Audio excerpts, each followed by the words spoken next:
2022 குளிர்கால ஒலிம்பிக் போட்டி சீனாவில் பெய்ஜிங் நகரத்தில் நடந்தபோது கமேலா வலியேவா என்ற ரஷ்ய பெண்மணி ஃபிகர் ஸ்கேட்டிங் என்ற போட்டியில் தங்கம் வென்றார்.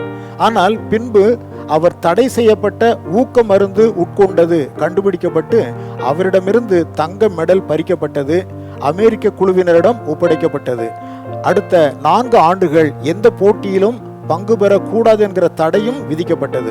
கமேலா செய்த தவறு அவருக்கு நிந்தையையும் அவமானத்தையும் ஏற்படுத்திவிட்டது. நமது ஆதி பெற்றோர் ஆதாம் ஏவாள் தடை செய்யப்பட்டதை உண்டதினால் பாவம், நிந்தை, மரணம் ஏற்பட்டது. இவையெல்லாம் நமக்கு படிப்பினை தான். எனவே தேவ மக்களாகிய நாம் தேவனுடைய கட்டளைகள், கற்பனைகளை மதித்து அவற்றின்படி நடந்தால் ஒரு நாள் வெற்றி கிரீடம் சூட்டப்படுவோம் என்பதை அறிந்து கொள்ள வேணும்.